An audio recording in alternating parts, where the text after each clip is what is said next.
Puasa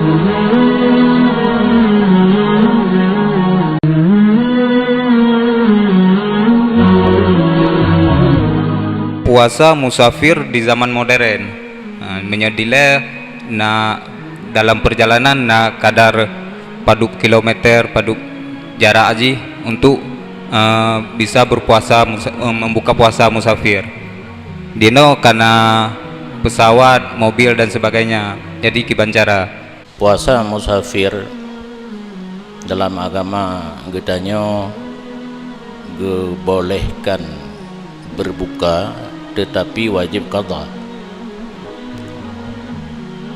Musafir yang gebi kemudahan oleh agama gedanyo baik jamak kasar menancin jin hana berpuasa le tingkat jarak jauh. Pendapat yang pertama 30 kilometer. Pendapat yang kedua 36. Pendapat yang kelih 80 le atau tapu bulat menteng 80 kilometer. Dunan jarak jauh gedanya merantau tak perkirakan dari batas kampung jid ada kala batas kemukiman najid pendapat batas kecamatan. Tatibit batas kecamatan, kemukiman atau kampung hinan tak perhitungkan jarak jauh lagi bunuh. Ke soal musafir di zamannya ka serba canggih, kadang-kadang lebih mangat merantau ngan di rumah. Di rumah kan hana athi mandum, lamoto kana athi pesawat terbang pulang di rumah nah hana perumah terlayani lam pesawat nah pramugara ya lamoto ya hana. Pandangan agama yang namanya merantau adanya kesukaran kena ken urang duha senang-senang getanyo lang rantau ka kemooh nyan jimat bak beng kata urung tuha nyan jimat lam turah kitab hana kesenangan dalam safar.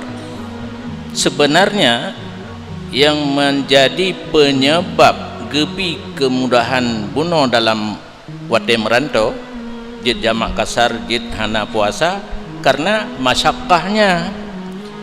Tetapi masyakkah hanta doa pegah kurang dupna belum menyoka ala yang canggih dino hana gecok tu jarak jauh buno si retuh 40 kilometer si kurung 26 atau 80 kilometer yang sebenarnya kan ukuran jarak jauh yang membolehkan jamak kasar dan hana puasa.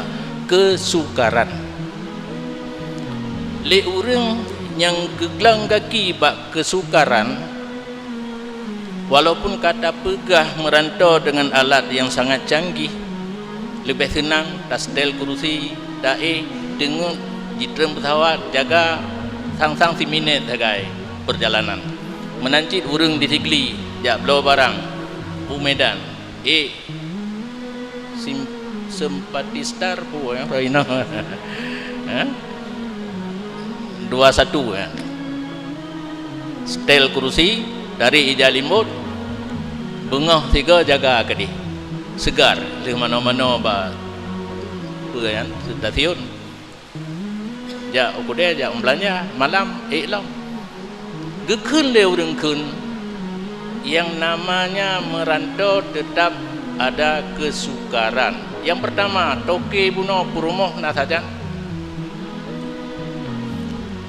hai pane tabam ya tak belo barang nyawate jamal meen baru taba kan tak belo barang malam kata wo hana taba perumah hana si urang nang na simpanan di desa botu ima perumah ima kan dunia ka canggih hana urutan kita nyawa menyona ka kena kan yang ada di rumah na tame olehnya kendaraan kesayangan kita nyawa Brompit Honda Pupuna kendaraan dua roda di di rumah.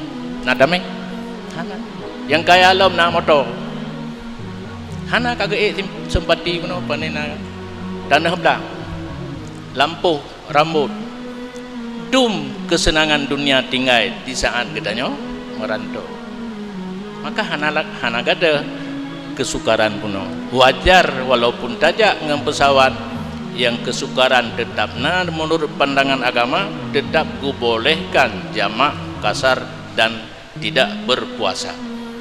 Cuma kan pre nyampe itu salah dengar jamak kasar jit pinah wate leho lang wate asa la wate leho nya jamak kasar yang berrakaat jit tersemayang dua rakaat penting.